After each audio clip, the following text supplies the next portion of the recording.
This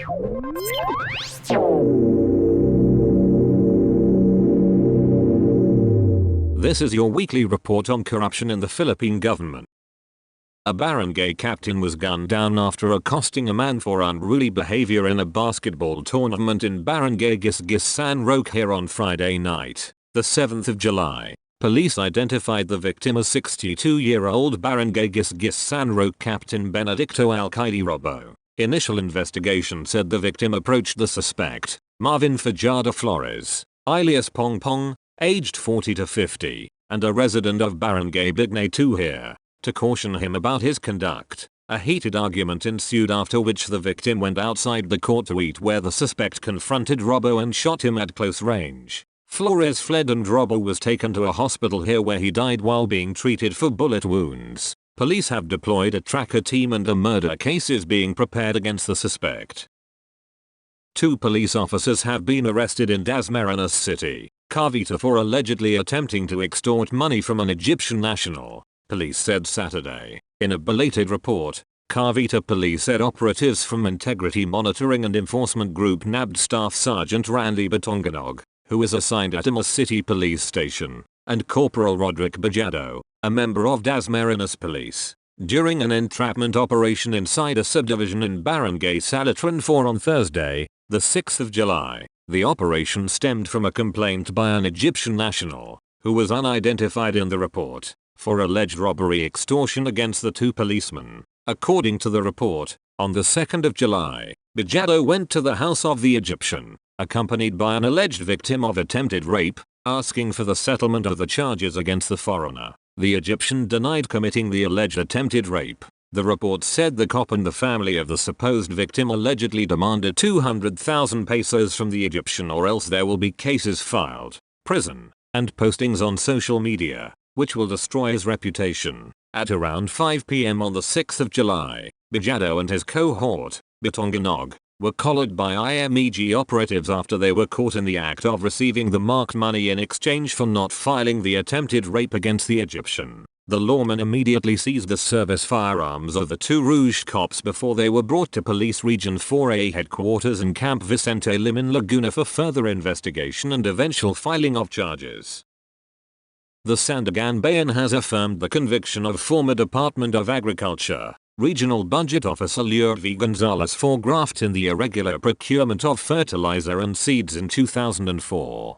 Gonzales and former DA Administrative Officer Francisco C. Castle were convicted of graft and sentenced to 6 to 10 years imprisonment. They were also barred perpetually from holding public office and ordered to reimburse DA's regional field office one of 3.4 million pesos, the money paid to Farm@, International Technologies, Incorporated and CLFAC for the 166 bottles of Farm@, HMZ 2,584 bottles of Algazinc Plus, respectively. Gonzales appealed her conviction. She told the court that her membership in the Bids and Awards Committee does not by itself produce the crime of graft. She pointed out that the evidence of the prosecution is hearsay and inadmissible because witnesses who had first-hand knowledge of the transactions did not testify. But the Sandiganbayan said, the arguments of accused Gonzales on the violation of Section 3E of Republic Act No. 3019 are without merit. These are the same issues and arguments that have already been considered and passed upon by the court.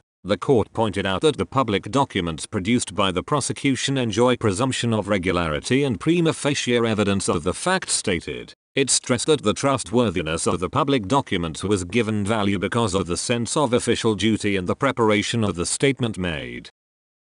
The completion of 2,395 locally funded projects of the Department of Public Works and Highways with an aggregate cost of 96.219 billion pesos has been delayed, according to the Commission on Audit. The projects include school buildings and farm-to-market roads. The COA said delays in the implementation of the projects were mainly due to the inadequate planning, detailed engineering, supervision and monitoring of the DPWH. At least 1,798 of the projects, with a total cost of 60.078 billion pesos, were not completed within the specific contract time or completion dates. A total of 413 projects amounting to 27.474 billion pesos were suspended. 90 projects with an aggregate cost of 5.114 billion pesos were terminated or are up for termination, while 94 others worth 3.553 billion pesos have not been started as of the end of 2022.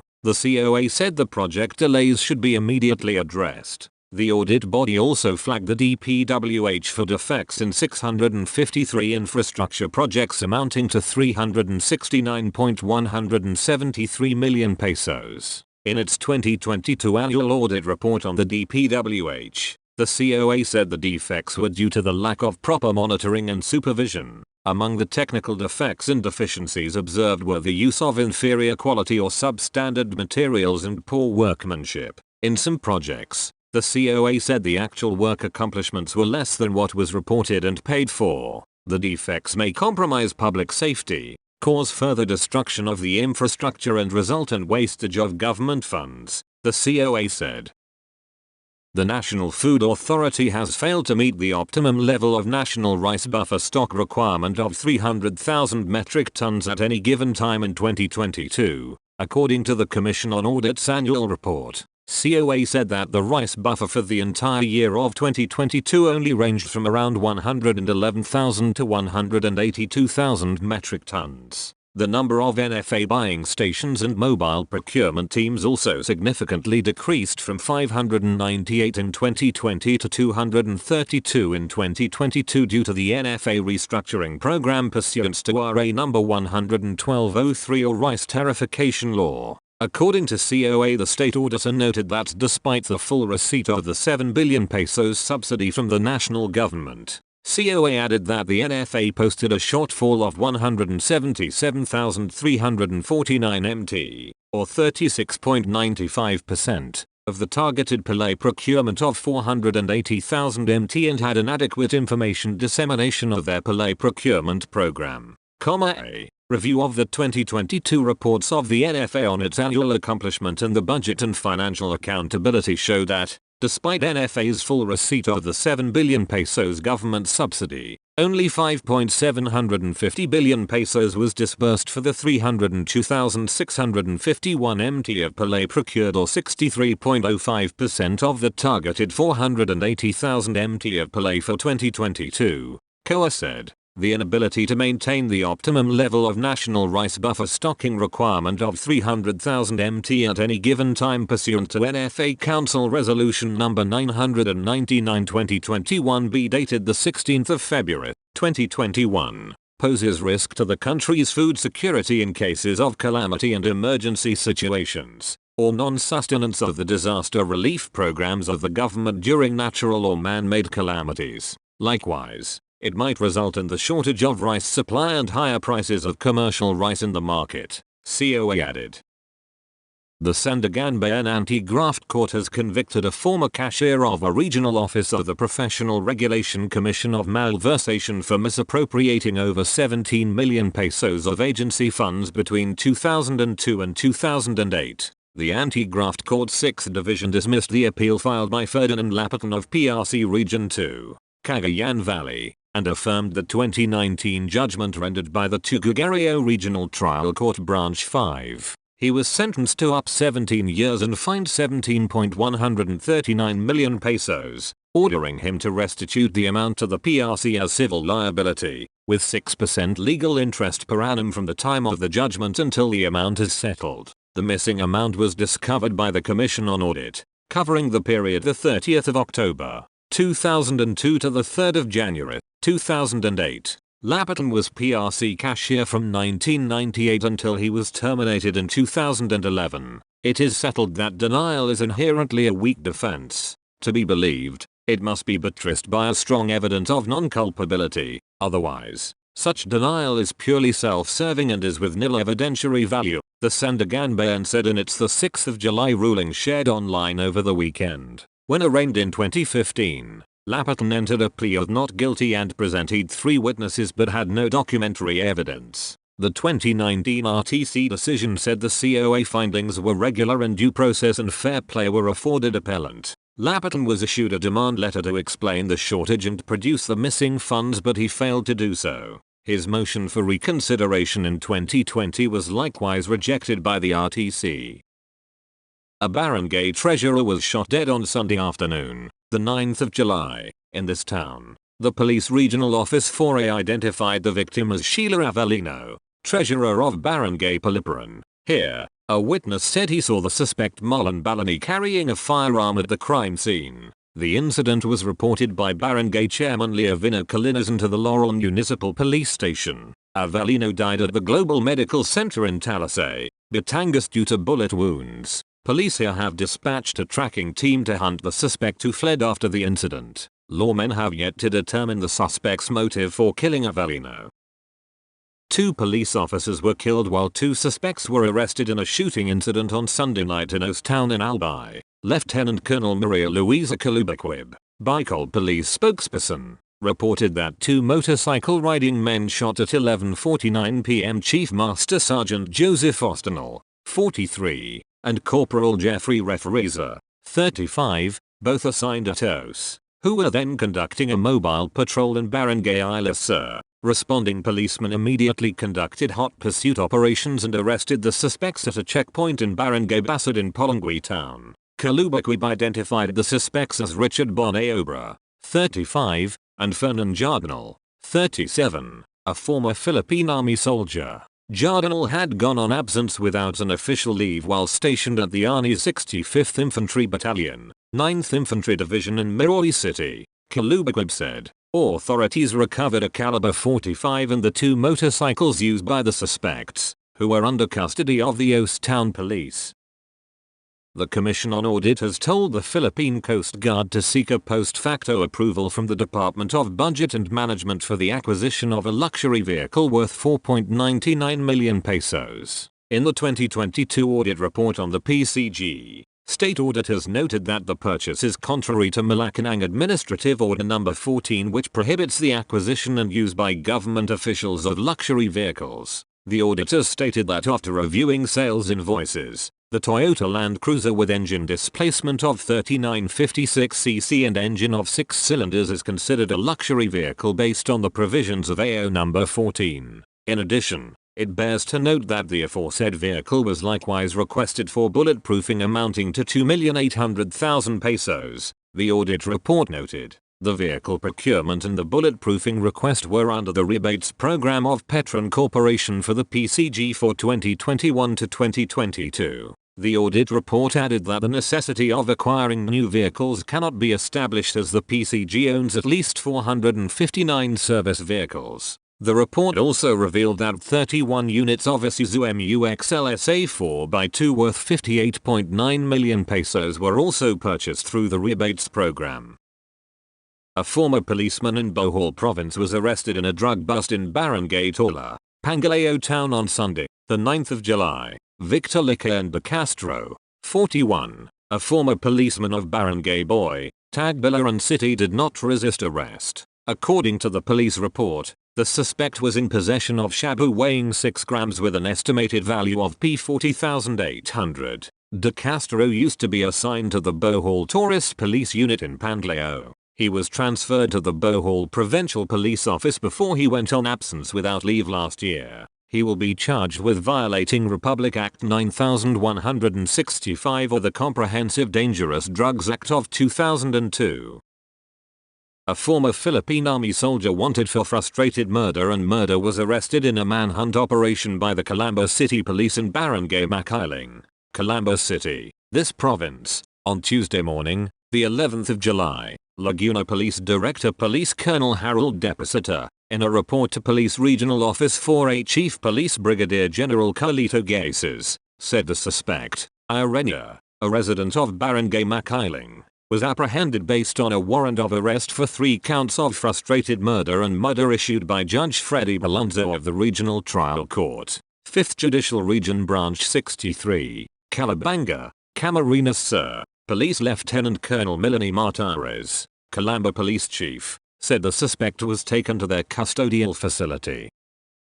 Unidentified gunmen ambushed and killed on Wednesday in Lambayong Town, Sultan Kudarat Province. A former vice mayor of Raja Buayan in Maguindanao del Sur, Major Jethro Dolagas, Lambayong Police Chief, identified the victims as City Janato Lumenda, who died from bullet wounds in the head. Her father, Datu Jonathan Lumenda, was critically injured and is now undergoing treatment in a local hospital. Doligus said the former vice mayor, also a health worker, was driving the family-owned Toyota Hilux, plate number ABC 6348, when waylaid around 1 p.m. in Barangay Pingjuyaman. We condemn in the strongest possible terms the senseless killing of former Vice Mayor Lumenda, Doligus said. Police investigators are still investigating the possible motive of the attack. The Sandigan Bayan has turned down the motions for reconsideration filed by a former Bukidnon lawmaker and his two co-accused in multiple counts of graft and malversation. The findings stand for former Bukidnon 1st District Congressman Candido Pancrudo, private individual Johan Edward Labe of the Farmer Business Development Corporation, and former Technology Resource Center Legislative Liaison Officer Maria Rosalinda Laxamana. They were convicted in April arising from the misuse of 36.9 million pesos from the ex-lawmaker's Priority Development Assistance Fund between 2007 and 2008. Pancrudo, 67, served from 2007 to 2010. The Ghost PDAF projects were training and livelihood seminars and purchase of training materials. After a careful study, the court finds no valid reason to reconsider or modify the decision dated the 14th of April, 2023. The arguments raised by the accused have already been considered and passed upon by the court when it rendered the aforementioned decision, the court said in its 10th of July decision. The 4 counts of malversation of public funds carried a total prison term ranging from 48 to 70 years with a fine of 32.8 million pesos each. They were sentenced to jail terms of 6 to 13 years for each count and fined 4.1 million pesos each for malversation of public funds through falsification of public documents. Prosecutors said the transactions did not undergo public bidding, were not liquidated, and were preferentially accommodated in the examination, processing, and approval of fund releases. A barangay councilman was arrested for illegal possession of firearms and ammunition in Bayambang, Pangasinan on Tuesday. Salvador Bautista, 45, of Barangay Pangdal was apprehended after a raid on his house yielded a caliber .5 pistol and bullets. The raid was based on a search warrant issued by a local court. The civil security group of the Philippine National Police had earlier said barangay officials own about 50% of loose firearms in the country. The PNP has intensified its operations against loose firearms in preparation for the barangay and Sangguniang Cabitan elections on the 30th of October. A former barangay chairman in Pasay City is the alleged mastermind in the shooting of photojournalist Rene Joshua Beard and 6 of his relatives last the 29th of June. Quezon City Police District Director Brig General Nicholas Tor III said on Thursday. Tor also alleged the chairman, Nanad, had drug complaints with the National Bureau of Investigation. The ex-barangay chairman has a record in the NBI and was arrested for drug charges, Tor said of the mastermind in a press briefing. However, the supposed mastermind remains at large. Tor said, "We are looking for him. We are trying to trace through social media, but the account was deactivated," he said. As for the mastermind's motive, Tor said Abiad's job could be the most logical explanation right now. The mastermind is mad at him because of his job, a personal vendetta because of his work, he also said. Operatives of the Manila Police District are hunting down 6 suspects, including 5 members of the Manila Police District who allegedly extorted money from the owner of a computer shop in Sampaloc, Manila on Tuesday night, the 12th of July. The MPD identified the policeman suspects as Staff Sergeant Ryan Tagalpaculan, Staff Sergeant Jan Erwin Santiago Isaac, Corporal John Mark Gonzalez de Bugal, Patrolman Jeremiah Sesma Pascual, Patrolman John Lester Reyes Paga, and the civilian Osman Martinez. The 5 policemen are assigned to the MPD District Police Intelligence Operations Unit District Intelligence Division. Based on the initial investigation, the 6 suspects went to the computer shop located on Matimayas Street corner Susan Street, Barangay 525 in Sampaloc at around 11:20 p.m. The 73-year-old owner of the computer shop said that the suspects introduced themselves as police officers and that they were conducting an operation against illegal online gambling. The suspects then demanded 40,000 pesos from the owner in exchange for not getting arrested for illegal gambling. They also took the 3,500 peso from the victim's table along with the 500GB computer hard disk drive where the files of the closed-circuit television footage inside the shop were stored. The victim said that the suspects also demanded 4,000 pesos every week as protection money, to which the suspect complied. The victim said he gave the suspects 4,000 pesos every Friday. MPD Chief Brigadier General Andre Dizon relieved all the personnel of DPIOU from their posts, including their district chief, for the extortion committed by the 5 policemen. That's all for this week. I'll see you next week with more stories of corruption and foolishness within the Philippine government.